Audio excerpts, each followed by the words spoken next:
गोसा आइए दान के दरबार में आप है।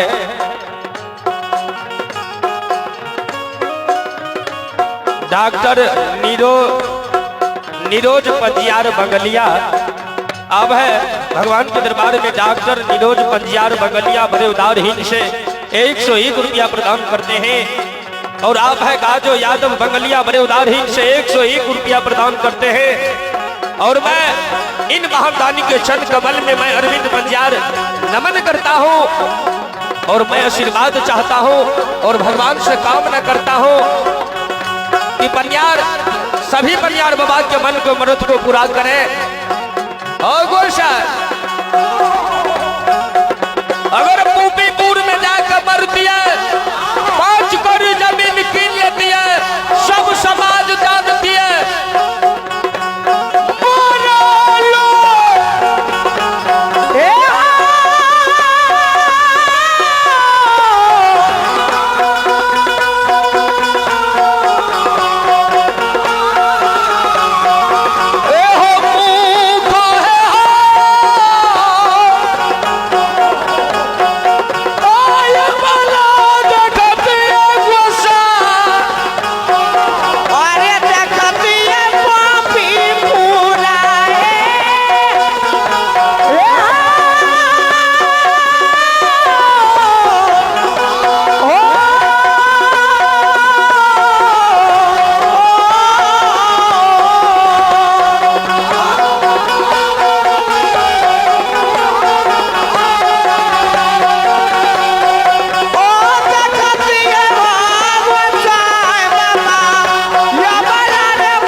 ज्योति बाबा सरकार गोसा हो अगर ब्याही अमला मोरल मुख देख लेती है, सिर के सिंदूर धो लेती है, तो सार घोर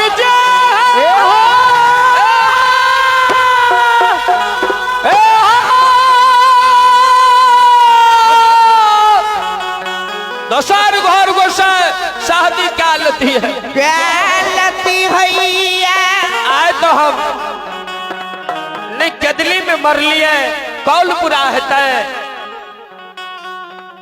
हेलो, लाख लाख धन्यवाद अरविंद जी, आपकी सारी मनोकामना धर्मराज पूर्ति करेंगे।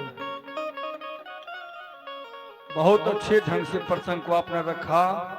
आपकी मन की भावना, आपकी मन की पुकार जानने वाले पुरुष जान रहे हैं। आपकी मनोकामना अवश्य पूर्ति होगी। हम आग्रह करेंगे राजदीप सकरा आपका समय होता है, साजबाज लगाना शुरू करें। आइए दान के दरबार में आप है अभी मन्नू यादव कंजरी माता जी बड़े उदारहीन से 101 रुपया प्रदान करते हैं और मैं इन माँ के चरण कमल में बार बार नमन करता हूँ, आशीर्वाद चाहता हूँ। हेलो, जगत स्थल पर आए हुए हमारे मंडलीगण बंगाल से दक्षिण भक्तिया का जहाँ विश्रामालय है वहाँ रजिस्टर लेकर के दीनानाथ महंत बैठा हुआ है। आप लोगों से मेरा निवेदन है, जो मंडली आए हैं अपना नाम अवश्य दर्ज रजिस्टर पर करवा लेंगे, आपको जिससे कुछ ना कुछ समय मिलने का मौका मिलेगा। कम से कम आपका हाजिरी धर्मराज के दरबार में लग जाएगा, इसलिए अपना नाम अवश्य लिखाने का काम करें। आइए दान के दरबार में आप है आदरणीय परम पूज्य मनीष यादव जी, इनके सुपुत्री प्रियंका कुमारी बड़े उदारहीन से 101 रुपया प्रदान करते हैं और इन दानी के माता पिता के मन के व्रत को लीलाधारी धर्मराज पूरा करें। माता सरस्वती सद ज्ञान सद बुद्धि दे, धन में वृद्धि दे, भंडार को भर दे। श्रोता सज्जन प्रेम ध्यान देवे, ज्योतिबा कल के आगा हमरा केदली छूटे छे पीछा पोपी गोसा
Bluetooth mode.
आइए जॉन के दरबार में आप है राजेश यादव के सुपुत्र सोनू कुमार दीपक कुमार बड़े उदारहीन से 21 रुपया प्रदान करते हैं। दोनों भाई को माता सरस्वती सद्बुद्धि दे, सद्ज्ञान दे और इनके माता पिता को बाबा धर्मराज मन के व्रत को पूरा करे। भोले भंडारी धन में दे, वृद्धि दे, भंडार को भरती रहे। आप है श्री श्याम सुंदर पंजियार के नैत एवं नातिन आयुष कुमार और आकांक्षा भारती, ग्राम मनोरी, थाना सनबरसा, राज्य जिला सहरसा, बड़े उदारहीन से 21 रुपया प्रदान करते हैं। इन बच्ची को माता सरस्वती सद्बुद्धि सद्ज्ञान दे और इनके माता पिता को बाबा धर्मराज मन के व्रत को पूरा करे।